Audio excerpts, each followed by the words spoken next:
কিছু বলবে না? কি বলবো? আমি তোমার মনের কথা বললাম, তুমি বলো। সব কথা বুঝে মুখে বলতে হয়, কিছু বুঝতে পারো না?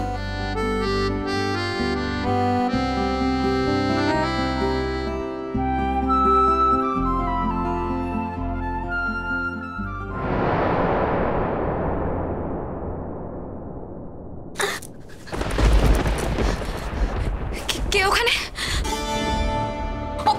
ওখানে কে? কি হয়েছে? কেউ কোথায়? কে? ঋতুরাজ, আমি কাউকে একজনকে সরে যেতে দেখলাম। তুমি দেখো না ওখানে কেউ একজন ছিল? কেউ কোথাও নেই। আমি পরিষ্কার দেখেছি। আচ্ছা কেউ ছিল। ঠিক আছে আমি দেখছি। শান্ত আমি দেখছি।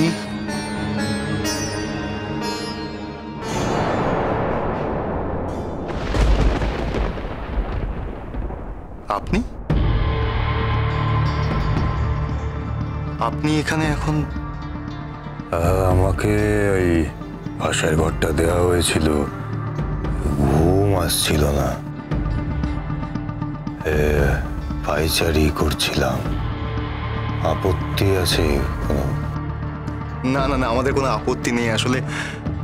মানে আপনার ছায়া দেখে আমার ওয়াইফ রেশমি ও একটু ভয় পেয়ে গিয়েছিল আসলে। আপনি ভেতরে আসুন না।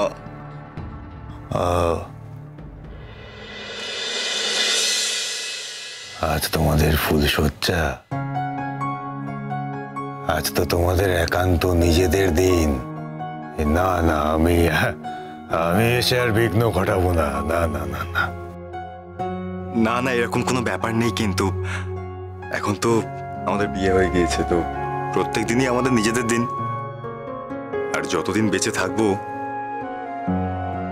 ততদিনই আমাদের ফুলশয্যা। যাই হোক, আপনি আসুন না প্লিজ, আপনি ভেতরে আসুন।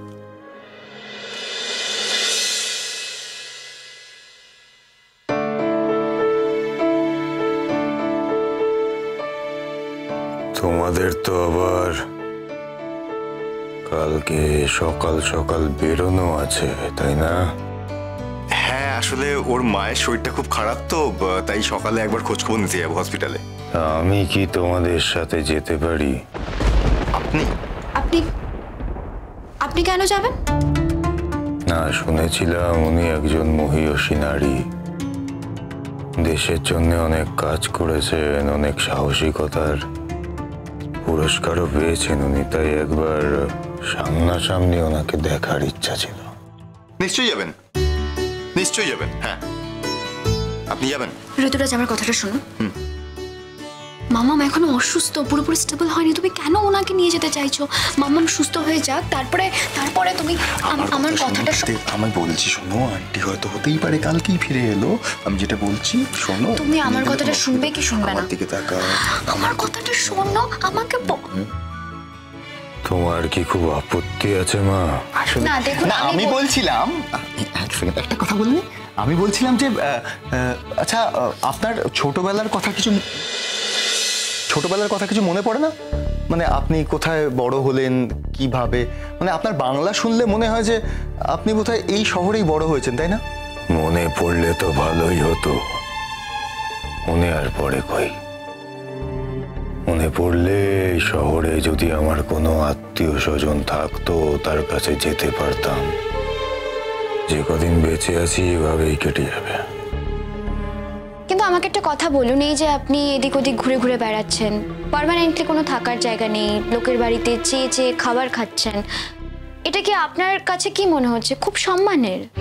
দেখো, আমি তো ভেবেছিলাম তাই কাটাবো। এই তোমার দাদা, উনি তো আমাকে ছাড়ছেন না। উনি হঠাৎ করে আমাকে এত ভালোবাসা দিচ্ছেন যে তার যথেষ্ট কারণ আছে। হ্যাঁ, সে কারণটা আমি জানি। দেখো, আমি একটা কথা বলি, দাদানকে না এটা বলতে হবে, বোঝাতে হবে, তুমি এটা বুঝিও। স্পেশালি আজকের ইনসিডেন্টের পর চেহারার মিল থাকলে যে উনি একই মানুষ, এরকমটা নয় কিন্তু। উনি কিন্তু তোমার বাবা কিছুতেই হতে পারেন না। কোনো মিল কি? ও আচ্ছা, সরি। কি দেখছেন আপনি? তোমাকে, তোমার সঙ্গে কারো জানি একটা খুব মিল আছে। কার সাথে জানি না, মনে করতে পারি না। খালি মনে হচ্ছে যে এই মেয়েটিকে আমি খুব চিনি। হয়তো এর সাথে যার মিল আছে তার কথা মনে করার চেষ্টা করছি। আমার সঙ্গে কার মিল আছে? সেটা কি করে বলি বলো তো? কিন্তু মনে হচ্ছে কোনো একজনকে আমি চিনতাম, যার সঙ্গে তোমার চেহারার একটা মিল আছে। ঠিক আছে, কাল তো আপনি যাচ্ছেন আমাদের সঙ্গে, একবার কি দেখবেন তো? যাকে আপনি চিনতেন আর যাকে আপনি কালকে দেখবেন, দুটো মানুষ এক কিনা?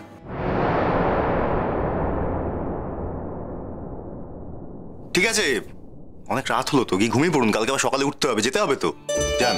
না না, আমি আর দাঁড়াবো না, আমি চলে যাচ্ছি, হ্যাঁ।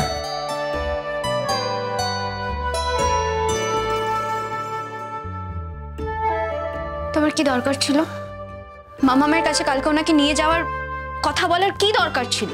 দরকার ছিল। কি দরকার ছিল আমি তো সেটাই জানতে চাইছি। শোনো। হ্যাঁ বলো, আমি শুনছি। এদিকে থাকো।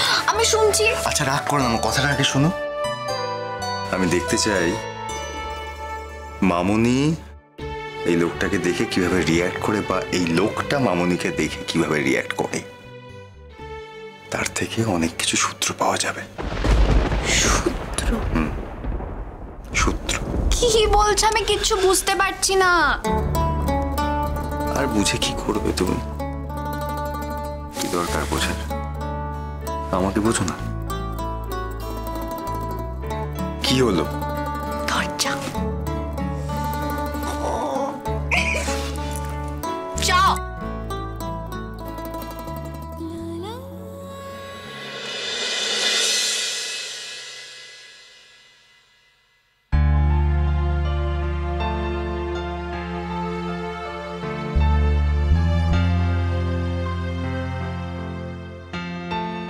মাম্মাম, মাম্মাম,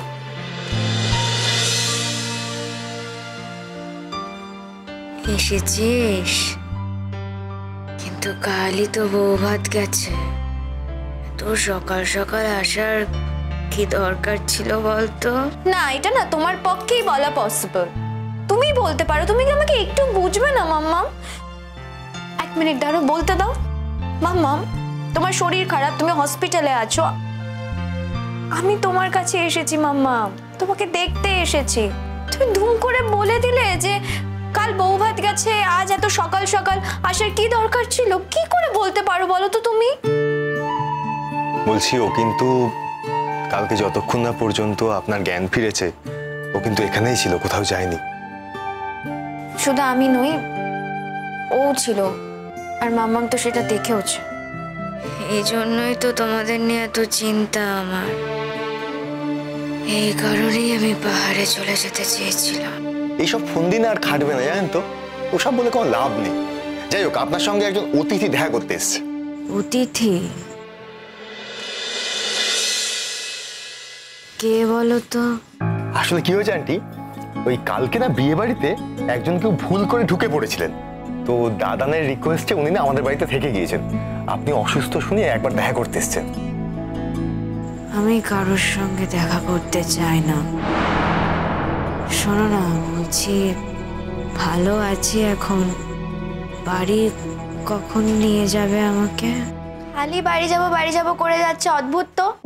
আগে প্রপারলি সুস্থ হয়ে ওঠো, টেস্টের রিপোর্টস গুলো আসুক, তারপর ডক্টর যেরকম বলবেন, মানে স্যার যেরকম বলবেন সেই অনুযায়ী তোমাকে চলতে হবে। হ্যাঁ, এত ভাবিস না তো, এত ভেবো না আমাকে নিয়ে।